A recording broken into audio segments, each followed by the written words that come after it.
నా పేరు doctor Praneeth Reddy, paediatrician and neonatologist and Prathima hospital Kachiguda branch.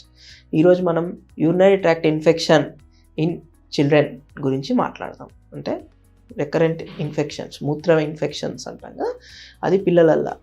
So అది చాలా మట్టుకు ఫీమేల్ చైల్డ్లో ఎక్కువ కామన్. అరౌండ్ 3 to 10% ఫీమేల్ అయితే 1 to 5% మేల్లో. ఎందుకు అంటే ఫీమేల్స్లో యూరినరీ ట్రాక్ట్ అంటే చిన్నగా ఉంటుంది, దానివల్ల వాళ్ళకు రికరెంట్ యూరినరీ ట్రాక్ట్ ఇన్ఫెక్షన్ వచ్చే అవకాశాలు ఎక్కువ ఉంటాయి. సో సెకండ్ థింగ్, వయసు చిన్న అంటే younger the age, less than 6 months పిల్లలలో most common urinary tract. Third thing, ఏదైనా స్పైన్ ప్రాబ్లం ఉన్న పిల్లలలో లైక్ మెనింగోమైలోసిల్ కానీ న్యూరోజెనిక్ బ్లాడర్, వీళ్ళల్లో urinary tract infections most common. So most common infections మా యూరినరీ ట్రాక్ట్కి E coli, Klebsiella, Pseudomonas and recurrent antibiotic usage వల్ల fungal infection like candidiasis. So ఇవన్నీ కూడా యూరినరీ ట్రాక్ట్ ఇన్ఫెక్షన్ అంటే organisms for urinary tract infections. So ఈ recurrent urinary tract infections వల్ల వచ్చే problems ఏంటిది అంటే, రికరెంట్గా ఉండడం వల్ల ఆ ఎఫెక్ట్ యూరినరీ బ్లాడర్ మీద పడుతుంది. అంటే థిక్కెనింగ్, ఆ బ్లాడర్ యొక్క వాల్ ఏదైతే ఉంటుందో అది థిక్ అయిపోతుంది.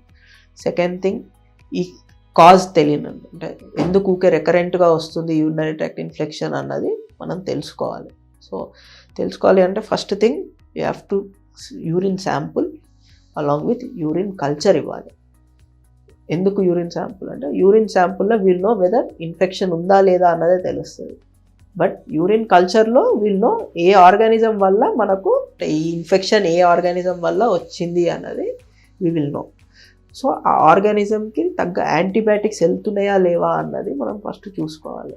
సో ఆ ప్రాపర్ యాంటీబయాటిక్ కోర్స్ అయిపోయింది అండ్ యాంటీబయాటిక్ యూసేజ్, దాని అంటే కోర్స్ ఎన్ని రోజులు ఇవ్వాలి అన్నది డాక్టర్ చెప్పినట్టు కంటిన్యూస్గా కరెక్ట్గా వాడితే మనకి రికరెంట్ యూరినరీ ట్రాక్ట్ ఇన్ఫెక్షన్ ఒక అందుకు మనం కాపాడుకోగలుగుతాం. ఏ కారణం వల్ల, సో ఎగ్జాంపుల్ మేల్ చిల్డ్రన్లా ఫైమోసిస్ అంటాం, అంటే ముందు పీనిస్ దగ్గర స్కిన్ ఎక్కువ ఉండడం వల్ల, రంధ్రం చిన్నగా అవ్వడం వల్ల, బ్యాక్ ప్రెషర్ ఎక్కువ కావడం వల్ల వాళ్ళల్లో యూరినరీ ట్రాక్ట్ ఇన్ఫెక్షన్స్ వస్తాయి. సో అలా వచ్చిన వాళ్ళల్లో పిల్లలలో సర్కంసెషన్ అంటాం, అంటే ఆ స్కిన్ తీసేయడం. సో దాంతో ఆ ఇన్ఫెక్షన్ రాకుండా చూసుకోవచ్చు.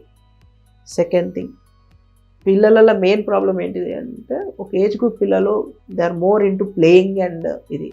సో వాళ్ళు యూరిన్ ఆపుకునే అలవాటు ఎక్కువ పిల్లలలో ఆ ఏజ్ గ్రూప్. సో వాళ్ళల్లో you have to encourage them to go to urine more frequently, అంటే ఆపుకునే అలవాటు లేకుండా చూసుకోవడం. సో రికరెంట్గా వాళ్ళకి రిమైండ్ చేయడం.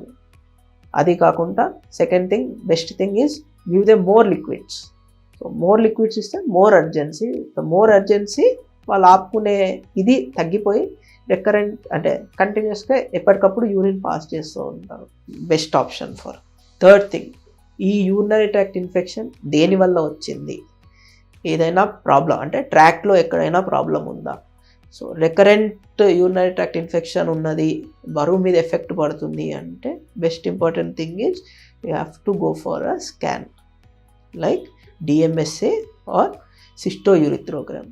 సో ఈ రెండు ఎందుకు స్పెసిఫిక్ అంటే, ఇది మనకు చెప్తుంది ఎక్కడ ప్రాబ్లం ఉన్నది ఈ ట్రాక్లో. అంటే మన కిడ్నీ నుంచి బ్లాడర్ మన బయటికి వెళ్ళేలోపు ఎక్కడైనా ఏదైనా ప్రాబ్లం ఉందా అన్నది తెలుస్తుంది. కానీ ఈ స్కాన్ చేయాలి అంటే బాబుకి చైల్డ్కి ఆ ఇన్ఫెక్షన్ ఉండొద్దు. ఏదైతే ఇన్ఫెక్షన్ ఉందో అది మొత్తం క్లియర్ అయిపోవాలి, కిడ్నీ ఫంక్షన్ బాగుండాలి, దెన్ ఈ స్కాన్ చేయడానికి ఉంటుంది. సో ఈ స్కాన్ చేస్తే మనకు ఎక్కడ ప్రాబ్లం ఉంది అన్నది తెలుస్తుంది. So best thing is, main thing, urinary tract పిల్లలలో ఎందుకు కామన్ అంటే, one thing is anatomical difficulty, అది ఈ స్కాన్తో తెలిసిపోతుంది. సెకండ్ థింగ్ విల్ బి ఆపుకోవడం. Main problem school going children are young playful around 3 years ఆ ఏజ్ గ్రూప్ వాళ్ళు ఆపుకొని టీవీ చూస్తున్నప్పుడు అడ్వర్టైజ్మెంట్ వచ్చేదాకా ఆపుకోవడం కానివ్వండి, లేదా ఆటలు ఆడుతున్నప్పుడు అంటే మధ్యలో ఆపడం ఇష్టం లేక అక్కడ దాకా, అలాంటిది parents should discourage that part. Because వాళ్ళు ఎంత ఆపుతున్నారు అంటే they are more prone for infection.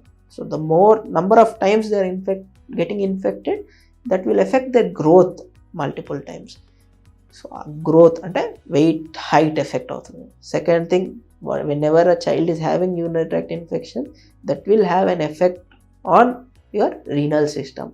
So make sure your children are well hydrated. అంటే the more you give liquids, అంటే అర్జెన్సీ ఎక్కువ ఉంటుంది. సో అర్జెన్సీ ఎక్కువ ఉన్నప్పుడు they will immediately go to the washroom, and recurrent flushing వల్ల infections వచ్చే అవకాశాలు తక్కువ ఉంటాయి. Thank you.